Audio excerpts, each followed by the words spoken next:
Então seja bem-vindo a mais um Think Tank. O Think Tank, como sabe, é um programa aqui do canal A Cor do Dinheiro, onde nós fazemos a análise semanal das questões políticas e económicas. Ora, antes de irmos ao programa, quero recordar que o canal A Cor do Dinheiro tem várias parcerias que permitem que nós façamos este tipo de informação. A primeira é com a Prozis, a segunda é com a Blucrau, mas no caso do Think Tank ainda temos ajuda à produção do grupo Sendis Alidade. Ora, como já percebeu, nós aqui no estúdio temos sempre 3 comentadores, o António Nogueira Leite, o José Filipe Pinto e o Luís Mira Amaral. Acontece que hoje, por razões profissionais, o António Nogueira Leite não pode estar, mas estamos nós 3, o Filipe Pinto e o Mira Amaral. Quais são os temas para si esta semana? Vamos analisar a Universidade Nova e as outras escolas portuguesas e a posição que ocupam nos rankings internacionais, onde não estão nada mal, deve-se dizer. Segundo ponto, as implicações políticas da tragédia do Elevador da Glória. Terceiro, o julgamento de Jair Bolsonaro e as suas consequências. E em último lugar, a situação política, económica e financeira do Reino Unido. Luís, quero começar pela Nova e pelas escolas de gestão. Ok. Bom dia a todos. Para mim é com bastante gosto que cito este caso, dado que eu sou aluno da Nova. Fiz lá o primeiro mestrado de Economia que a Nova lançou. Nessa altura, a Nova, chamada Faculdade de Economia, que agora se chama Nova SPE, era uma escola fundamentalmente de Economia, não tinha o ramo de gestão. E foi quando eu fiz o primeiro mestrado de Economia e, portanto, me tornei engenheiro economista. Depois, a Nova arrancou com os MBAs, que foram os primeiros em Portugal, e entrou no domínio da gestão. E hoje em dia tem no Campo de Carcavelos, excelente campo que foi feito depois, eu ainda estive no Campo Grande, não beneficiei do magnífico Campo de Carcavelos, arrancou com os mestrados de gestão. E é justamente estes mestrados de gestão que estavam sob avaliação pelo Financial Times na edição 2025, e ela aparece num honroso 4º lugar no meio de grandes escolas internacionais. A primeira, pouco conhecida em Portugal, é a Haute École de Commerce de Paris, que ficou em primeiro lugar. A segunda foi o INSEAD, que é conhecidíssimo em Portugal e que eu próprio também já frequentei, de cursos para executivos, que eu bem conheço. E essa é muito conhecida em Portugal. A terceira é uma escola suíça, a Universidade de Saint-Gallen, que é menos conhecida em Portugal. E a Nova ficou num honroso 4º lugar atrás destas três. Luís, curioso, os anglo-saxónicos não aparecem aqui. Não aparecem neste ranking do Financial Times. É esquisito. Devo dizer que o INSEAD, que eu conheço, apesar de estar em Paris, acho que aquilo é mais anglo-saxónico que francês. É verdade. Os cursos são dados em inglês, eles já têm um campus hoje em Singapura, e toda a lógica do INSEAD, embora sediado em Fontainebleau, perto de Paris, tem uma lógica anglo-saxónica, tipicamente business school anglo-saxónica. Eu conheço bem, também frequentei Stanford, conheço o MIT, e elas são muito parecidas na lógica. Portanto, ficámos em 4º lugar. Ela já vinha a ser bem classificada, a Nova, nestes mestrados de gestão nos anos anteriores, mas deu um salto qualitativo. Depois também é interessante dizer que a Católica de Lisboa, a Católica de Lisbon, SPE, ficou em 20º lugar.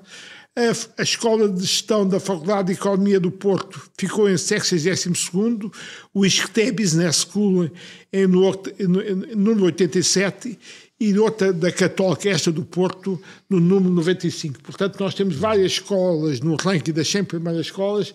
Isto, obviamente, que é interessante para o país. Primeiro, estas classificações no Financial Times, obviamente, têm visibilidade mundial. Depois chamam a atenção que Portugal, não sendo um dos países mais desenvolvidos da União Europeia, afinal, em escolas de gestão, já agora acrescento também as escolas de engenharia, nós somos muito bons. É verdade. E estamos a formar gente altamente qualificada, o melhor que há a nível internacional. Sim. Isto tem importância para a escola... Com o técnico à cabeça, é bom dizer isto. Com o técnico à cabeça, mas a Faculdade de Engenharia do Porto, sim, o Minho, Aveiro, a própria Faculdade de Ciência e Tecnologia da Nova, também têm, hoje em dia... Já fazem grande trabalho. Formam gente muito qualificada. E a ver que eu sou sou aluno do TEC, costumo dizer que o TEC é a minha primeira escola, a nova SPE é a segunda escola, da minha formação de engenheiro e economista, mas obviamente o TEC ainda é que tem o maior brand, o maior prestígio. E portanto isto é útil para estas escolas, geralmente para a nova, porquê? Porque isto dá uma capacidade de atrair mais alunos internacionais. Sim. E até dá uma capacidade de atrair mais professores internacionais para a escola.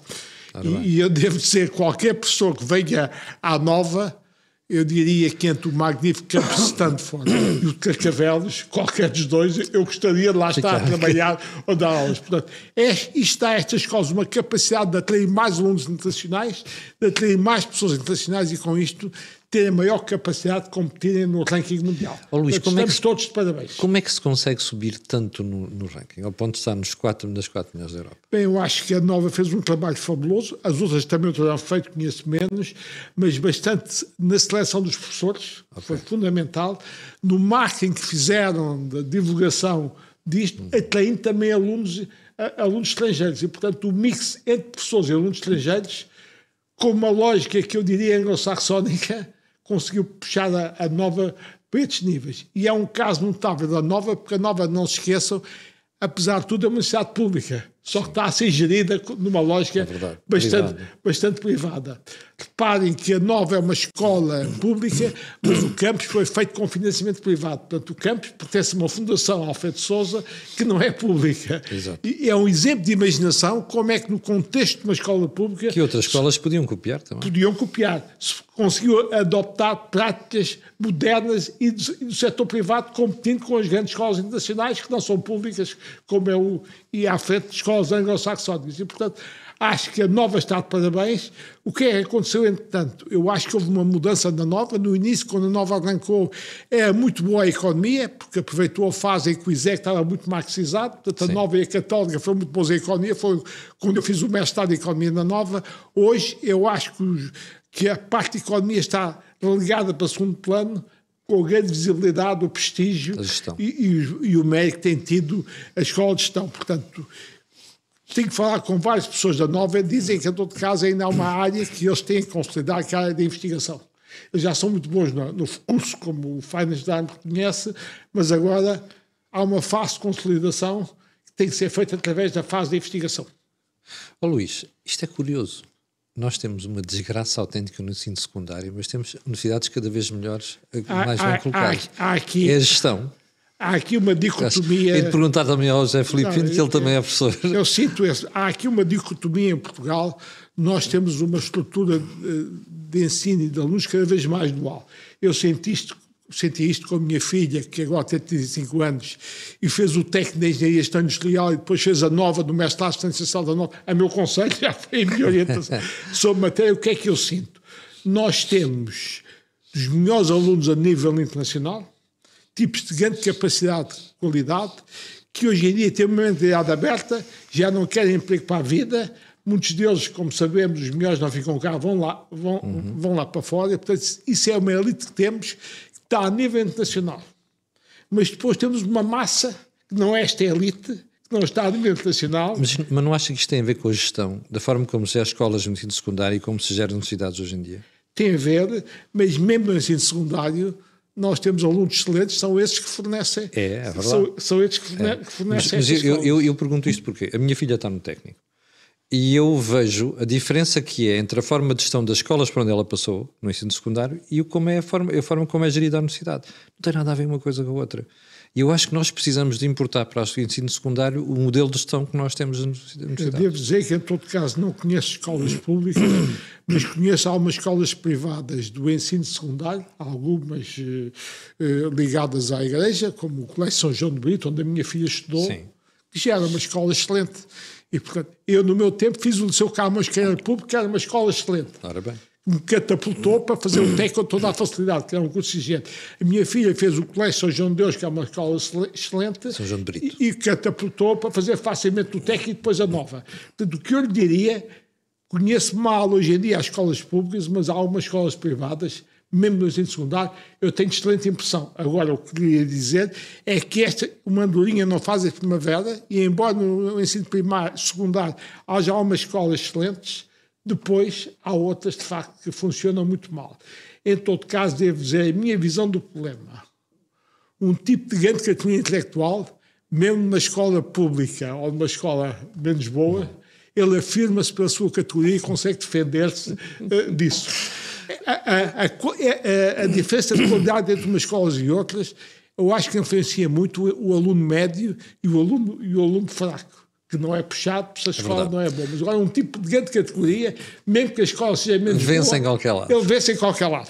Filipe Pinto, eu sei que não é da Nova, é de outra universidade, mas qual é o seu parecer, qual é a sua apreciação em relação a estas matérias? Eu não sou da Nova, nem sou das engenharias, nem sou, portanto, da parte da gestão e da economia. Eu sou das ciências sociais e humanas, uma vez que tenho o doutoramento em Sociologia, tenho a agregação em Ciência Política, sou, portanto, catedrático em Ciência Política. Também são necessários, diga-se passagem. Porque é aqui que se toma a decisão. E é precisamente na decisão que está o problema. Significa o quê? Nós precisamos de articular os diferentes ciclos de estudos.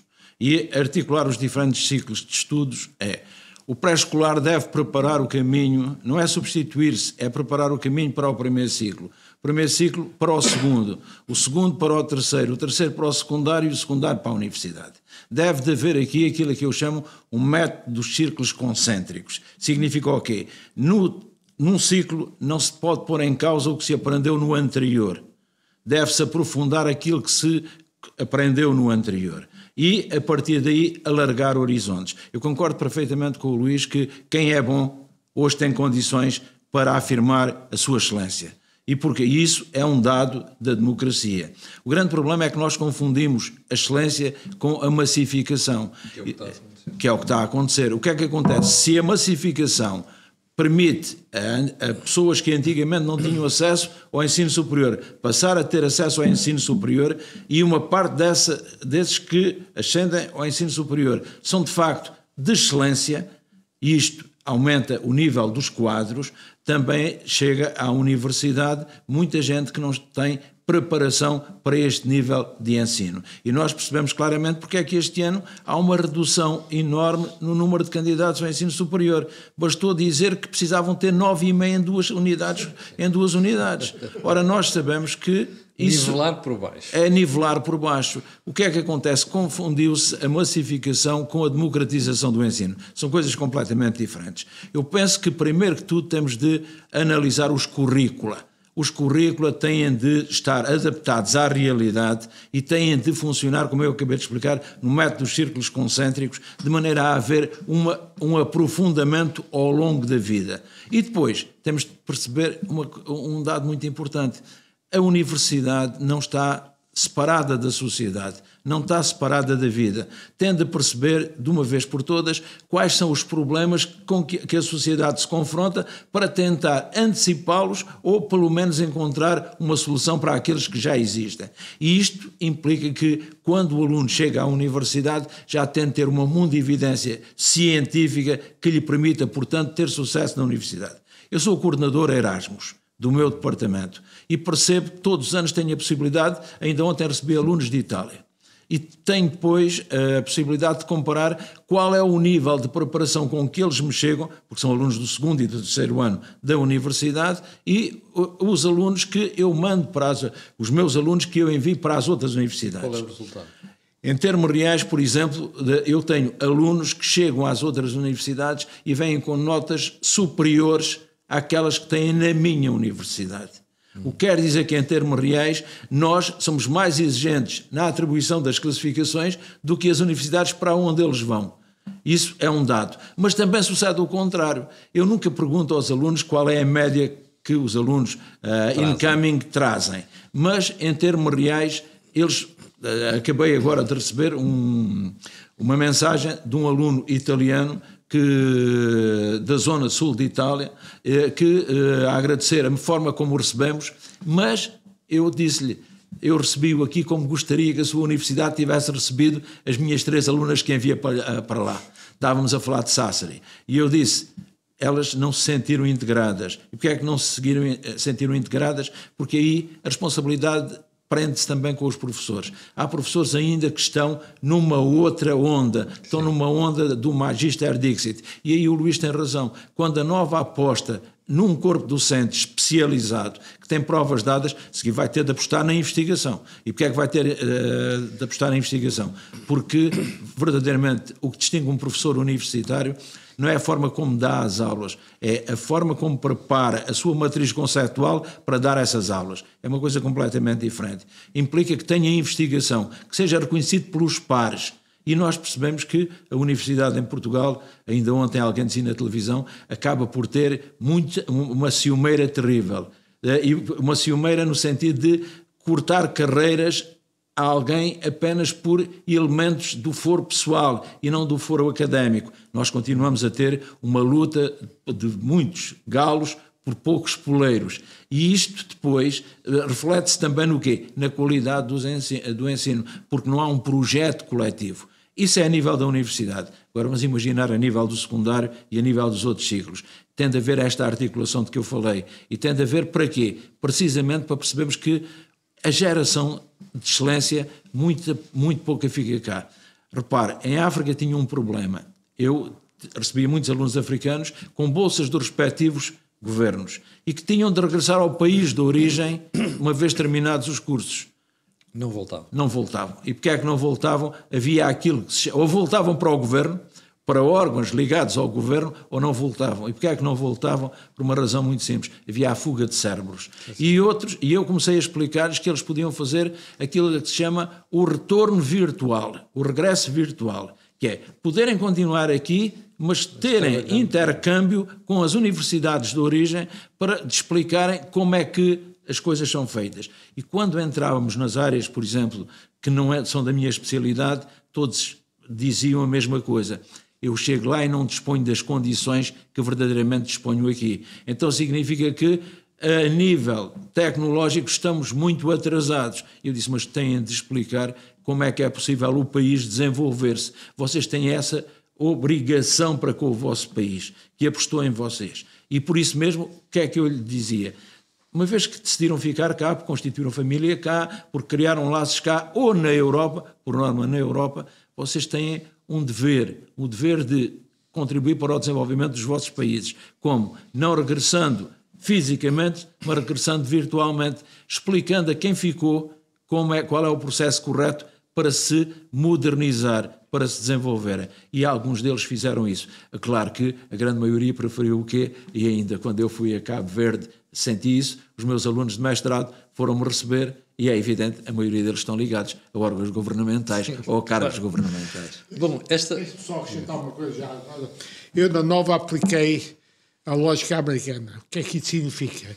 Eu reconheci que o TEC deu uma fabulosa formação tecnológica de sistemas e de matemática, mas depois eu reconheço que a Nova deu-me a entrada no mundo empresarial e económico. E por isso eu retribuí à Nova financiando um dos anfiteatros que a Nova tem. Há um anfiteatro da Nova que tem o meu nome, onde são dados discursos. Eu retribuí na lógica americana aquilo que a escola deu para a minha vida, foi muito importante, eu depois retribuí financiando um anfiteatro. É uma lógica muito americana que há pouco em Portugal, mas aqui...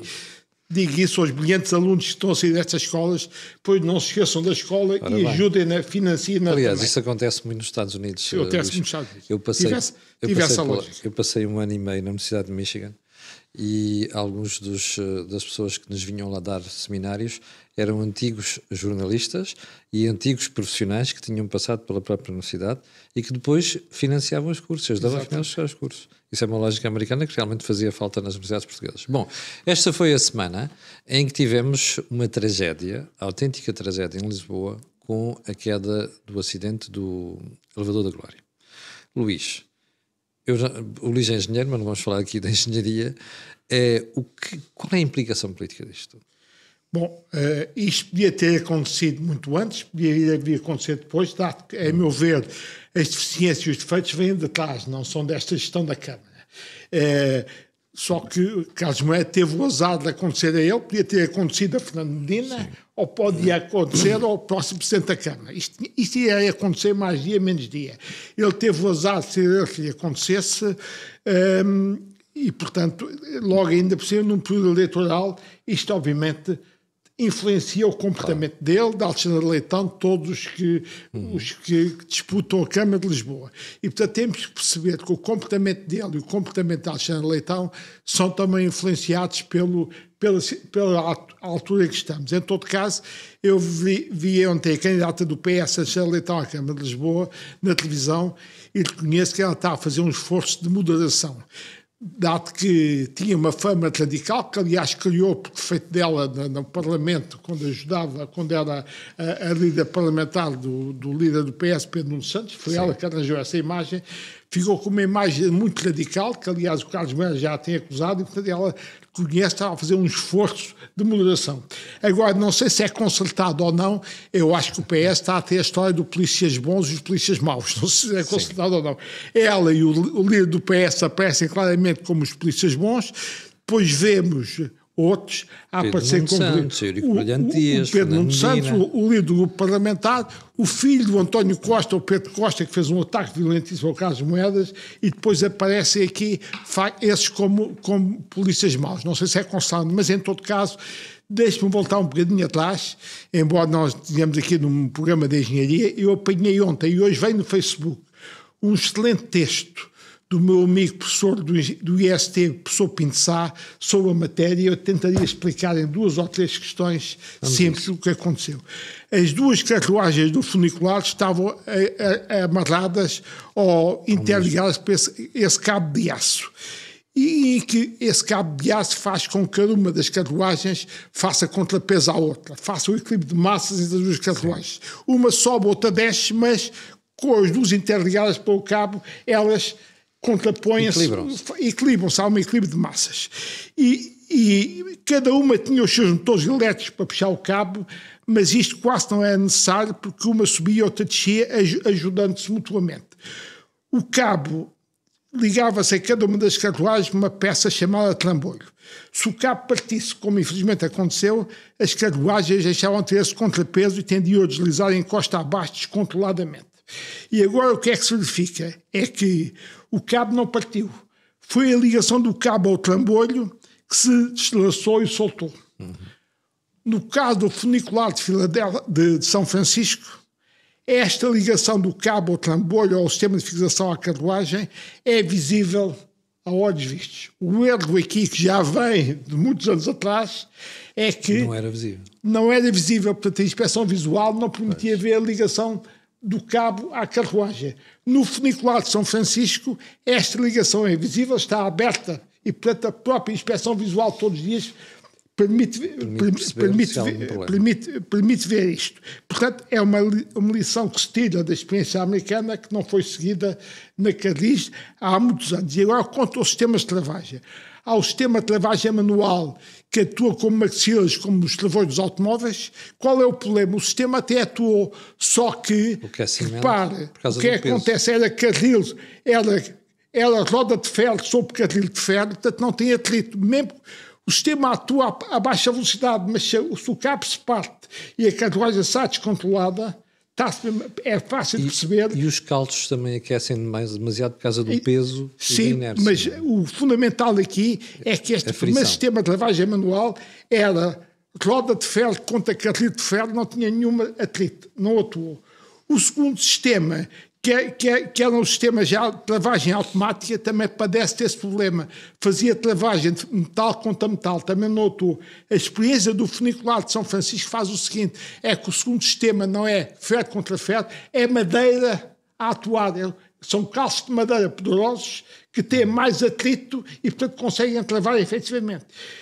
Estes são os 2 sistemas que existiam. É fácil perceber que se eram ferro contra ferro, a pouca velocidade eles conseguem travar. Quando a carruagem desembesta e ganha velocidade, estes 2 sistemas não conseguiram atuar. São Francisco tem um terceiro sistema. Eu dou-vos uma imagem, não sei se já viram, um avião aterrado no porta-aviões. Quando o avião aterrado no porta-aviões, vem um cabo que automaticamente faz um guicho e trava o avião. Este terceiro sistema é semelhante. Tem São Francisco que nós não temos. No fundo, quando isto está para o torto, esse cabo solta-se, vai-se abarrar ao chão e faz uma travagem brusca e violenta da carruagem. Quando isto acontece, o pessoal até se magoa. pode-se magoar, não morre. Mas pelo menos não morre. Portanto, falta este sistema em Portugal. Portanto, nós, em relação ao funicular de São Francisco, o segundo sistema automático é a ferro contra ferro, quando devia ser calços de madeira poderosos que têm atrito e funcionam. O terceiro sistema não temos. Agora, repare, tudo isto vem do passado, já, sempre foi assim. E, curiosamente, a administração da Carris nunca ligou isto. Depois, reparem que em 2017 é que a Carris deixou de ser empresa pública, passou para a empresa municipal no governo Costa. Portanto, antes, digamos que o responsável da tutela da Carris seria o ministro dos Transportes ou do Equipamento Social, ou de Obras Públicas, Transportes e Comunicações. Quando a Carris passa em 2007 para a Câmara, passa a ser uma empresa pública municipal, o responsável, o acionista, passa a ser a Câmara. Portanto, isto já acontecia na gestão Fernando Medina, todo este sistema defeituoso a funcionar, passou todo este sistema defeituoso a funcionar para a gestão Carlos Moeda. Agora, devo dizer uma coisa, é que a minha experiência do governo me diz: um tipo nestas funções não é um super-homem que pode prever tudo. Tem que repousar nos gestores, nos técnicos que têm, e só quando eles sinalizam que há uma deficiência é que o tipo deve atuar. Portanto, Carlos Moedas tem razão, de facto, ninguém nunca lhe chamou a atenção do problema, também ninguém tinha chamado a atenção ao Fernando Medina, ninguém tinha chamado a atenção no passado, os ministros das obras públicas tutelaram a Carris, e há uma coisa curiosa, sabe que há 100 anos, e aliás o professor Pinto Sá mandou uma fotografia que mostra isto, havia uma roda cremalheira no funicular, nas carruagens. Essa roda cremalheira podia ter funcionado se houvesse ainda e travava o elétrico. É uma roda dentada. Quando foi eletrificada, tiraram a roda cremalheira. Portanto, o elemento de segurança que havia há 100 anos desapareceu. Sim. E há 100 anos que ainda a ser gerido assim, com as graves deficiências que eu aqui apontei, e nunca ninguém ligou a isto. Portanto, culpa da parte técnica da Carris, da sua administração, culpa dos ministros das obras públicas sucessivos, culpa dos dois presidentes das câmaras, aqui só estão em causa Fernando Medina e Carlos Moeda. Portanto, não venham dizer que Carlos Moeda é o responsável por isto. É um sistema que não funcionava, que nem sequer foi fazer o paralelo com o que acontecia em São Francisco para aprender como se faz um funicular com seguranças, e, portanto, Carlos Moedas tem o azar de acontecer isto sobre as eleições. E, portanto, obviamente, como disse o Presidente da República, vamos ver o que é que os eleitores dizem. Os eleitores vão ser os juízes supremos nesta matéria. A decisão dos eleitores ainda vai ser num contexto de incerteza, porque este relatório preliminar não esgota o problema, não diz quem são os culpados, são os responsáveis, e, portanto, esse relatório final só vem depois das eleições. Portanto, a decisão dos eleitores, embora formalmente em democracia seja a decisão, o último, o recurso supremo que vão decidir, é feita num contexto de grande incerteza, porque o relatório preliminar permite-me ter-vos dado esta explicação técnica, mas não permite agora apurar todos os responsáveis. Depois, sobre a manutenção, é evidente que a manutenção fiz aquilo que estava programado, o caderno de encargos. Luís, mas não há problema nenhum em ser uma empresa privada a fazer manutenção, tem que ser competente. Vamos lá ver. E fiscalizar. A minha e a experiência que eu tenho até, não só como engenheiro, mas sobretudo como gestor, é que quando nós uma empresa faz uma externalização de um serviço a outro, deve manter na empresa um mínimo de competência para saber o que externalizou e controlar o prestador de serviços externos. Portanto, fiscalizar. Portanto, mesmo que a Carris externaliza o exterior como fez, já vem do passado, não é de Carlos Moedas, já vem... É António Costa. António Costa. Esta decisão de mandar ao exterior vem desde essa fase e, portanto, a empresa tem que manter o mínimo de capacidade para saber controlar o que é que o prestador externo faz. Agora, há aqui uma questão que para mim é importante do ponto de vista da engenharia. Este sistema, que era muito antigo, já tinha 100 anos, é um sistema que eu acho, pelo que expliquei, está arcaico do ponto de vista de seguranças.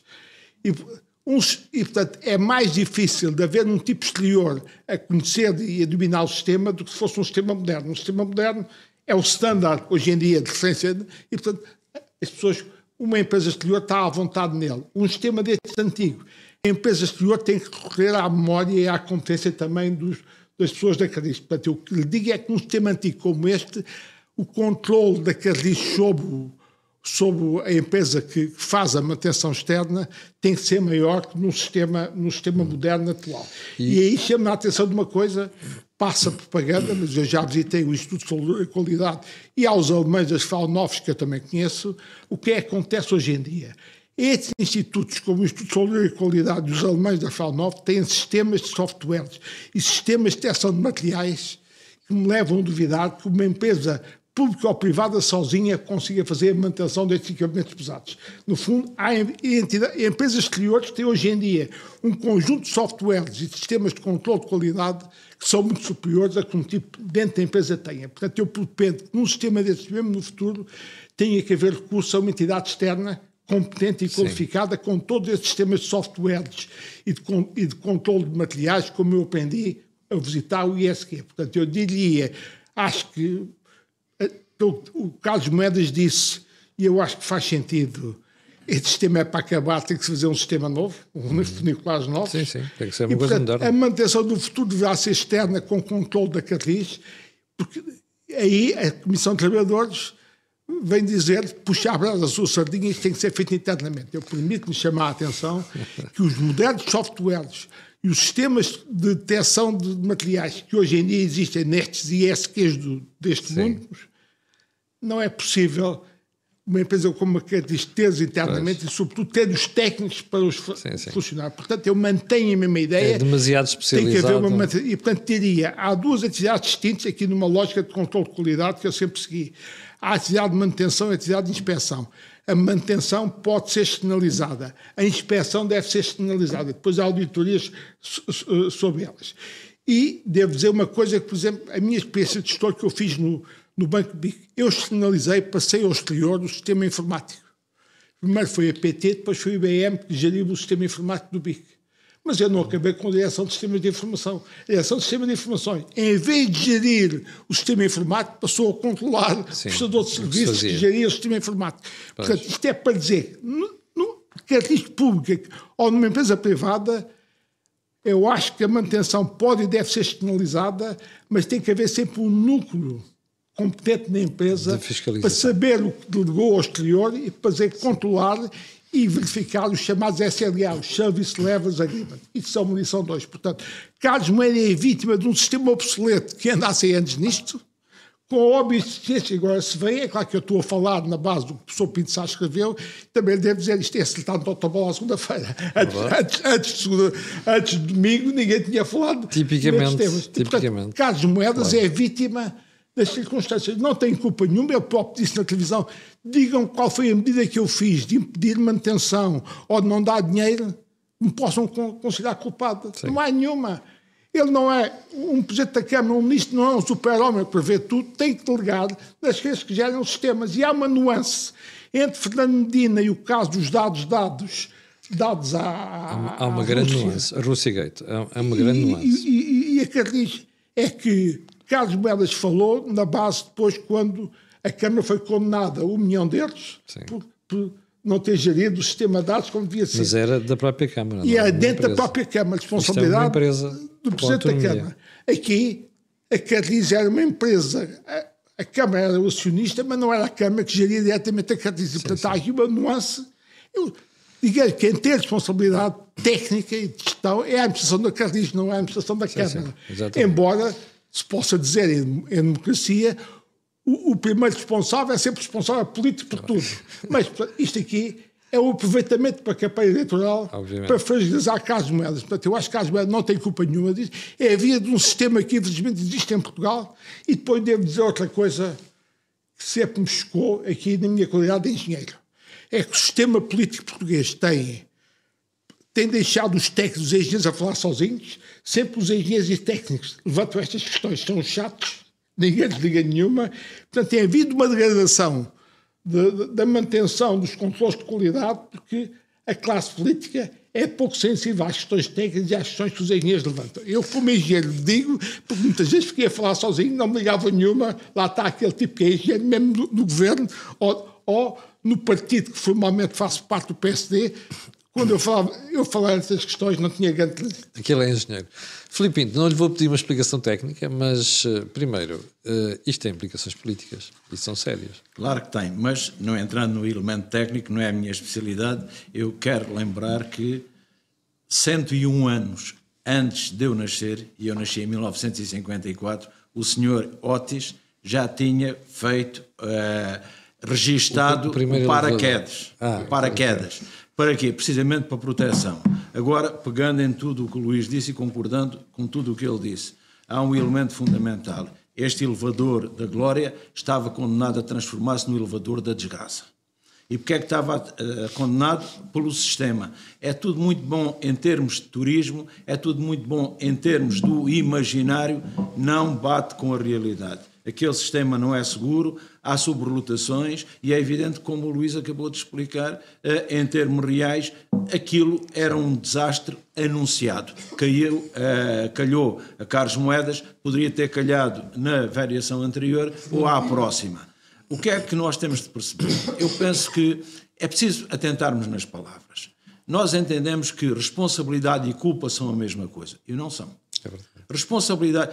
Em direito, e eu não sou de direito, mas tenho áreas afins com direito, nós percebemos que a ideia que todos têm é que normas e regras são a mesma coisa. Não são. Não são, não. Normas, qualquer aluno de direito aprende que vai estudar normas enquanto regras, normas enquanto princípios e normas enquanto axiomas. Aqui é a mesmíssima coisa.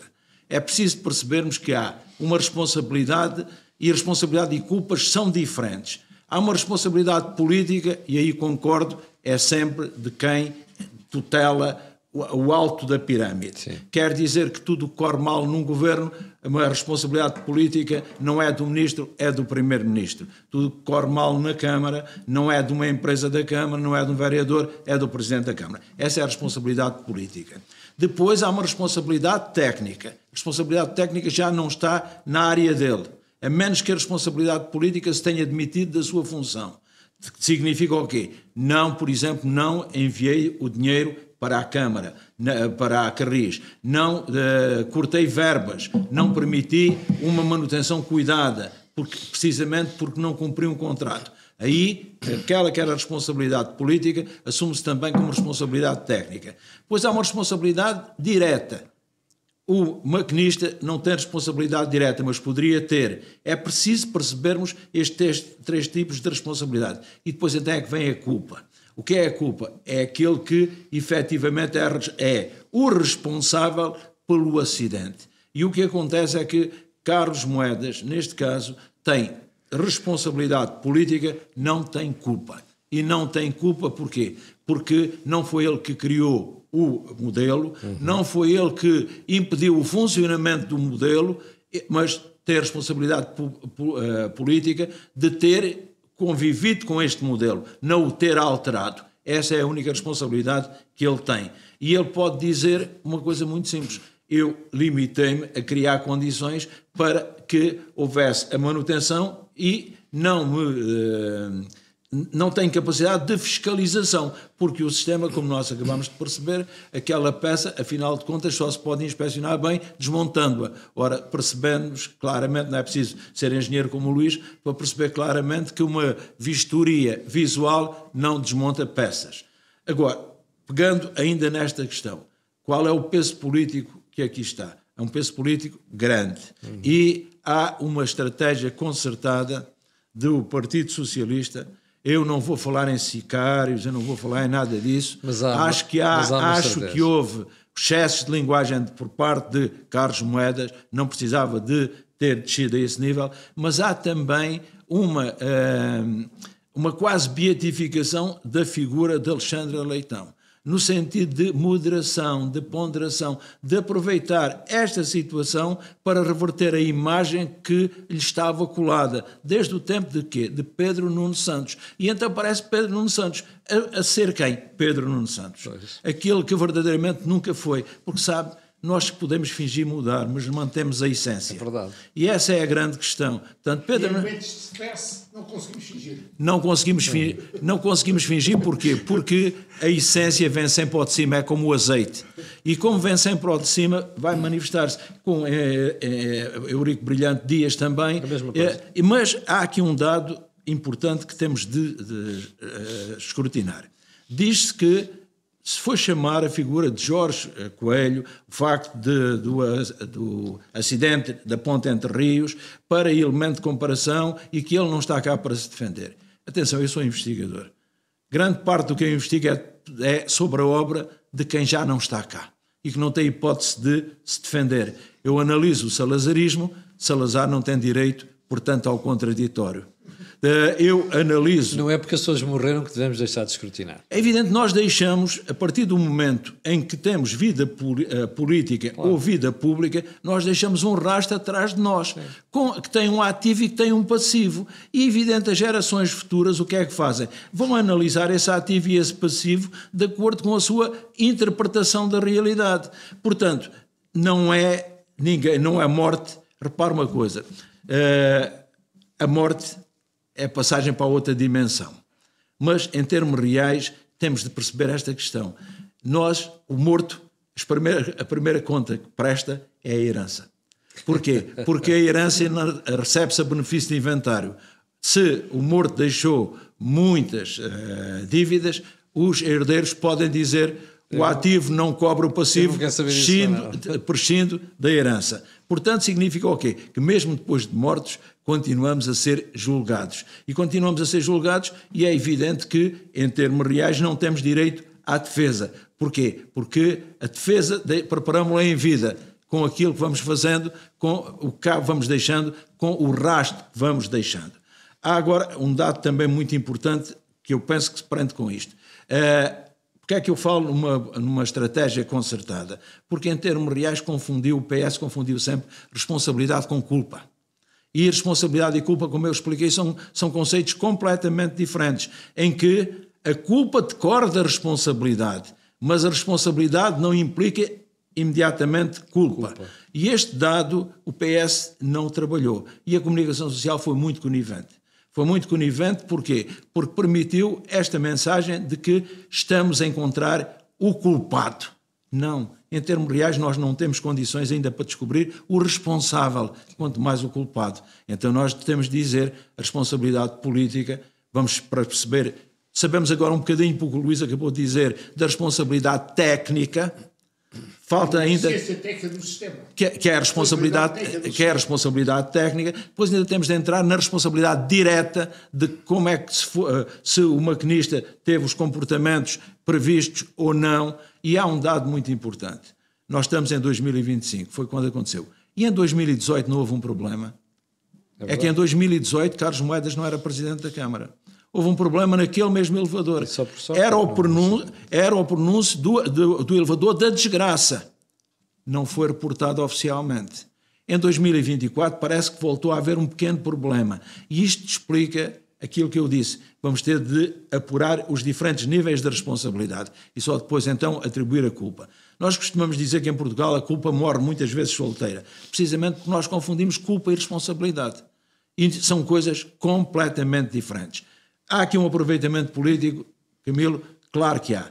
E há um aproveitamento político porque estamos num clima eleitoral. O que é que conviria ao PS? Que Carlos Moedas se demitisse e não fosse candidato. E porquê? Porque isso fragilizava muito a candidatura do PSD. Eu quero reforçar um dado que acho muito importante. O vice-presidente, aquele que tutelava este pelouro, evidente, o Ana Coreta Correia, que sabe que não vai ser o número 2 do próximo executivo camarário, no caso de Carlos Moedas ganhar, teve a hombridade de dar a cara e dizer assim, eu sou o segundo, sou o responsável político. Mas é o segundo responsável político. Não ia ser conduzido. Exatamente. Evidente, teve um comportamento que mostra que há ainda gente de valor e de princípios na política e que percebe claramente que se há um responsável político, ele também é responsável político. E porquê? Porque é ele que tutela aquele pelouro. É claro que os pelouros são delegados e são delegados, quer dizer que a responsabilidade maior continua a permanecer na primeira figura, no caso do Presidente da República. Agora, é um dado que temos de mostrar que, afinal, há quem esteja na política em nome dos valores, em nome dos princípios. Há ainda um outro elemento que temos de entender. Esta é a Câmara que é a montra do poder. Exatamente. E sendo a montra do poder, a vitória em Lisboa reforça uma eventual vitória em Lisboa da coligação liderada por Alexandre Leitão e que é longe de ser uma vitória do PS, é uma vitória de uma coligação de esquerda, porque há dois... de esquerda radical e só não entra a extrema-esquerda porque o PCP se afastou. Mas há um dado muito importante. José Luís Carneiro, que vinha a ter um comportamento moderado, aliás, o próprio Carlos Moedas explicou que ele e a coligação por Lisboa não eram a mesma coisa, apesar de ambas estarem lideradas pelo PS, e explicou, portanto, que esta gestão de José Luís Carneiro era uma gestão mais moderada, mais equilibrada, não tão esquerdista quanto a coligação por Lisboa. José Luís Carneiro acabou por ter muito tempo de antena. E quando ele tem muito tempo de antena, percebemos que verdadeiramente entram as suas contradições. Entre o apresentar-se como moderado... Sim, era aí que eu ia chegar. Filipe, esta crise está a mostrar duas coisas. Primeiro, José Luís Carneiro está a ser puxado para a esquerda do PS, que era aquilo que ele não tinha quando apareceu como candidato. E a segunda questão, que a mim não parece nada despiciente, é o PS não está a cometer um erro. É que parece-me que neste momento fez do tema da campanha das autárquicas um elevador da glória em Lisboa. Eu ainda me lembro do disparate que foi fazer da campanha eleitoral para as legislativas a Spino Viva. E correu mal ao PS. E agora corre o risco de voltar a correr mal. Porquê? Porque a maneira de o PS tentar limpar a imagem de radicalismo que estava colada à sua candidata foi apresentar outras figuras importantes do partido a fazer de polícias maus, para ela aparecer como polícia boa, a dizer que, afinal de contas, eu percebo que esta situação tem de ser esclarecida, mas que não vou tirar aproveitamento político que já estava garantido à partida, porque alguém o tinha garantido. José Luís Carneiro está aqui naquilo que eu chamo uma encruzilhada. E o que é uma encruzilhada? Ele é um moderado e está a ser arrastado pelas forças mais à esquerda do PS. Com uma agravante, é que temos depois a seguir a eleição presidencial. E nós percebemos, ele ainda ontem disse, que verdadeiramente o PS falará em tempo, tendo de tratar com cuidado aquele que foi o secretário-geral, António José Seguro, que já se apresentou como candidato, mas que, evidente, ele tinha manifestado a sua preferência por outro candidato, e isto não é uma imagem que se possa colar a um líder partidário. Um líder partidário tem de definir as regras e não ir a reboque das regras que lhe são impostas por fações do partido. E Luís Carneiro está com dificuldade em assumir essa posição. Está precisamente porque ele percebe que é um líder da transição, sim, que verdadeiramente chegou ao poder por causa do radicalismo de Pedro Nuno Santos e da vontade do povo português, que deu uma vitória muito expressiva a Luís Montenegro, dizendo precisamente o que o Camilo acabou de dizer, que fazer uma política com base num caso, que foi o Spino Viva, não apresenta soluções para um país.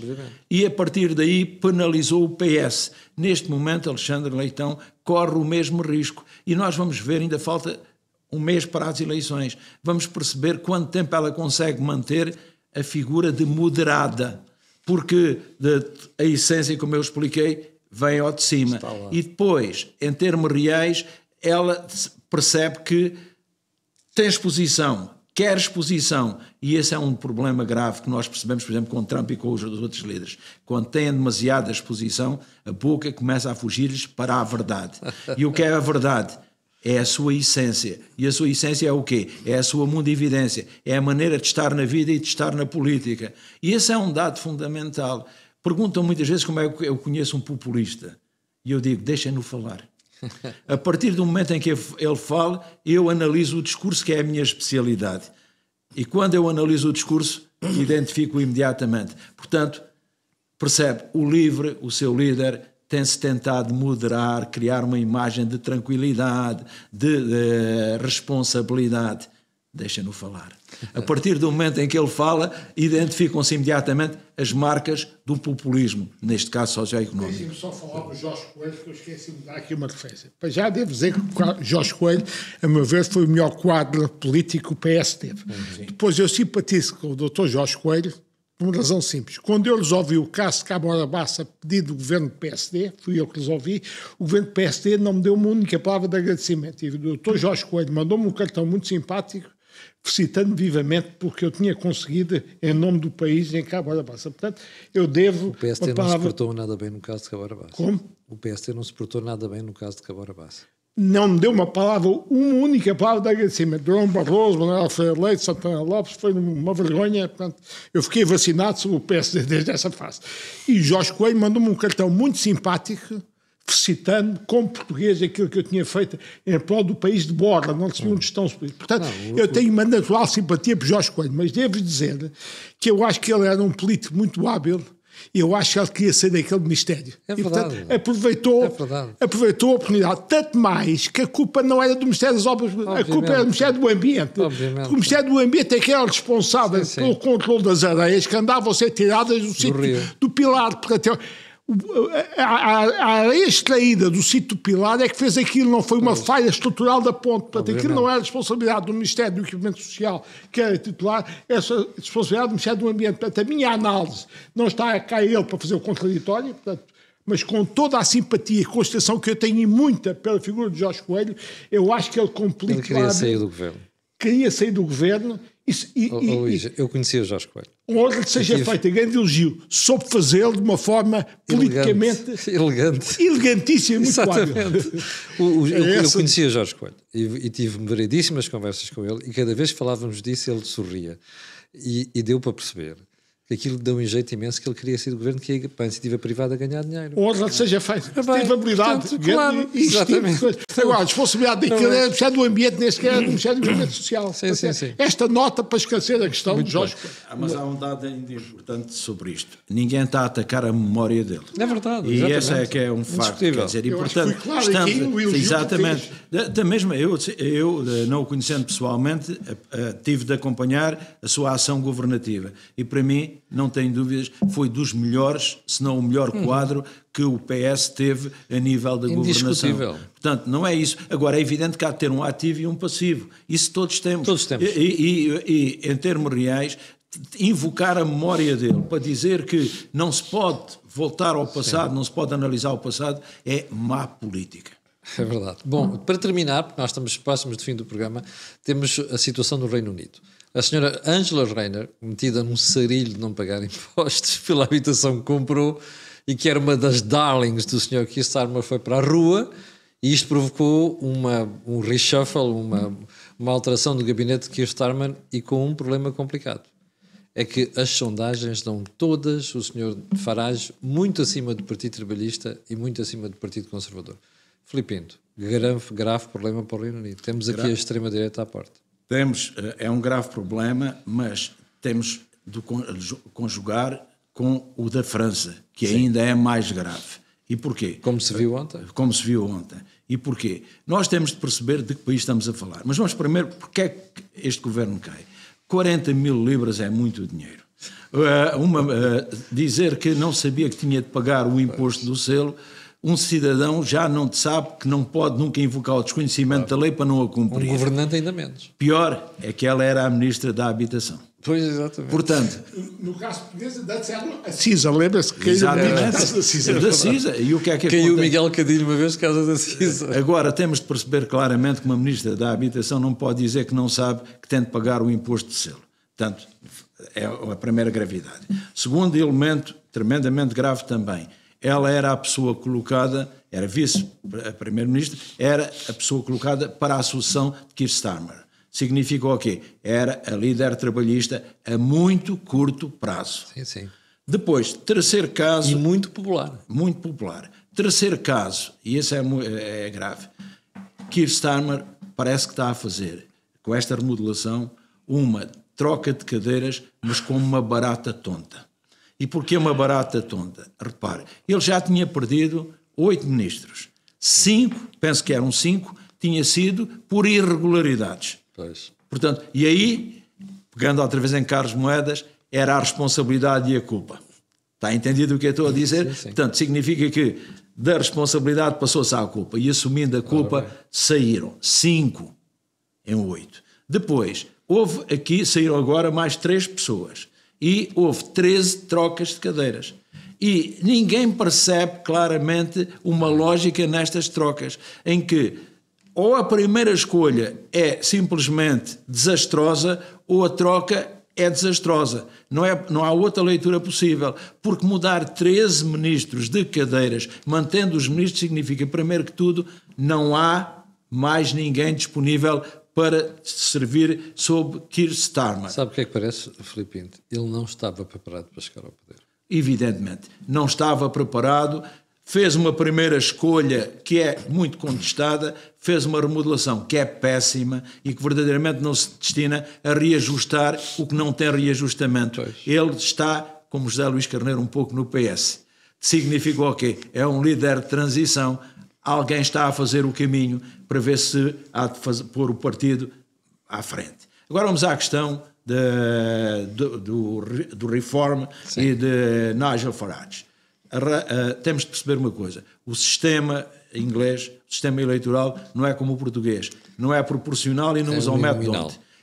Mas é pior, é um sistema que é maioritário, mas apenas a uma volta. Quer dizer, the winner takes it all, ou first past post. Nem sequer a 2 voltas como o francês. Como o francês. O que significa o quê? Que se no francês é possível, numa primeira volta, o Rassemblement National ganhar quase, mas não ter maioria absoluta, e no segundo ser tudo contra o Rassemblement National. Aqui não. Aqui não. O que é que acontece? Em cada círculo eleitoral uninominal vai escolher-se um candidato. E aí o que é que acontece? Repara o peso dos liberais. Durante muito tempo os liberais quase não tinham representação parlamentar, mas ficavam sempre em terceiro lugar. Tinham um peso enorme na sociedade anglo-saxónica. Tinham, mas o problema é que first past the post, ganhavam a primeiro, bastava-lhe ter mais um voto do que o segundo. Resumindo, os liberais não chegavam a Westminster. Podemos ter agora uma situação muito semelhante. Eu tenho dúvidas que o Reform tenha, a nível nacional, em cada um destes círculos, uma figura para poder ganhar cada um destes círculos. É mais provável até que os conservadores consigam essa figura. Do que não há dúvida é que os trabalhistas estão em queda, mas é uma queda abrupta. E é uma queda vertiginosa. Porquê? Porque este Starmer não estava, como disse, preparado para ser primeiro-ministro. É problemático? É. Não para a União Europeia, a Inglaterra, o Reino Unido já não pertence à União Europeia, mas para manter o Reino Unido. Exatamente. Quando o Reino Unido engloba 4 países. Sim. E quando Gales, aconteceu, Escócia. quando se decidiu sobre se queriam permanecer ou não na União Europeia, 2 dos países disseram sim, 2 disseram não. E eu disse, isto não é apenas a saída, a desunião do Reino Unido da União Europeia, é também a desagregação do Reino Unido. O que acontece é que verdadeiramente que este Starmer, com esta remodelação, vai contribuir provavelmente para o quê? Para a desunião do Reino Unido. E este Reino Unido também se torna ingovernável. Com a França ingovernável, com o Reino Unido ingovernável, nós percebemos que há uma subida da extrema-direita e da direita radical, mas também criamos um espaço para a afirmação da extrema-esquerda e da esquerda radical. Ora, o que acontece é que as grandes construções europeias foram feitas por 2 famílias, pela social-democracia e pelos democratas cristãos. Não foram feitas nem pelos liberais, nem, muito menos, pelos extremistas. E o que nós agora estamos a assistir um pouco por toda a União Europeia e pela Europa é um crescimento exponencial, ou do populismo cultural ou identitário conotado com a extrema-direita e a direita radical, sim, ou do populismo socioeconómico que está à espera da oportunidade. E há uma coisa que eu chamaria a atenção, e o exemplo aqui de Lisboa vai também servir-nos para isso. Quando o discurso da esquerda se modera, desconfia. Quando a esmola é demasiado, o povo desconfia. Bem visto. Luís, temos um problema no Reino Unido. Não, temos um problema. Reparem que o Reino Unido, a meu ver, desde que saiu da União Europeia, o chamado Brexit, perdeu as bússolas. Reparem que isto pode ser chato, mas os critérios de Maastricht da dívida e déficit público são úteis para termos disciplinar. Eles estão com problemas de dívida pública e déficit público também muito grandes, não têm o mesmo risco sistémico para a zona euro, porque não fazem parte da zona euro, mas chamamos a atenção que é uma questão do efeito de contágio nos mercados. Sim. Se um grande país como o Reino Unido contagia os mercados, países como Portugal ou da zona euro podem ser constipar-se. Um tem uma gripe profunda, está fora do sistema, mas contagia o sistema e nós podemos constipar. Portanto, mesmo não tendo a gravidade do caso de França, não tem, mas em termos de déficit e dívidas públicas, a situação inglesa é preocupante. É preocupante do ponto de vista económico, porque tem uma baixa produtividade, coisa que os ingleses não têm conseguido aumentar a produtividade, tem uma estagnação da economia, tem um problema de habitação também muito grande, semelhante ao português, que não conseguem resolver, e com isto tudo tem problemas de imigração complicadíssimos, que o karma está longe de resolver e que, de facto, o Farage cavalga na imigração para subir. É evidente que eu não sei, neste momento, o que eu vejo nos jornais e na opinião pública é que o Farage está em alta, os conservadores estão em baixo e apesar das dificuldades do sistema que o Zé descreveu, eu não sei se houver eleições, o Farage não consegue em muitos círculos ser o número 1, porque os conservadores estão em baixa. Esta senhora que aspirava a ser uma nova Thatcher não se conseguiu impor ainda e, portanto, há um risco de haver uma mudança no Parlamento inglês como nunca houve, até com os liberais, como o Zé bem descreveu. Portanto, eu acho que há uma hipótese do Farage ficar em primeiro lugar em muitos círculos e então terá uma representação parlamentar como nunca houve no caso inglês. Portanto, o sistema inglês tem um problema de estagnação económica, tem um sério problema de produtividade, tem um problema de finanças públicas, tem um problema sério de habitação e tem um problema sério de imigração. Tudo isto se junta para que a situação do Reino Unido seja altamente complicada. Talvez não seja tão perigosa como a da França para nós, felizmente estão fora da União Europeia, mas chama a atenção que quando um grande país como a Inglaterra fraqueja nos mercados, não é um país pequeno, é um país com grande credibilidade. Isto tem efeitos de contágio mesmo sobre a União Europeia e a zona euro. Portanto, nós podemos constipar por isso. Temos que fechar. Só um elemento para corroborar tudo o que o Luís disse. A quem é que Farage tem de agradecer? A Keir Starmer. Sabe qual é a última mudança dele nesta dança de cadeiras? Passou da Ministra da Justiça para a Ministra dos Negócios, para a Ministra da Administração Interna, uma muçulmana. Quer dizer que vai ser uma muçulmana a tratar do problema da imigração no Reino Unido. É a raposa do galinheiro. Bom, chegamos ao final do Think Tank desta semana. Sentimos a falta de um António Nogueira Leite, mas para a semana já estará connosco. Mas antes de ir embora, quero lembrar que o canal A Cor do Dinheiro e a possibilidade de fazermos estes programas tem a ver com os parceiros que nós temos. No caso concreto do canal, a saber, a Prozis, a Blue Crow. E este programa ainda tem ajuda à produção do grupo Sem Diesel e Data. Fique bem, obrigado José Filipe, obrigado Luís. Voltaremos na próxima semana. Já sabe que eu e você temos encontro marcado amanhã às 8. Muito obrigado.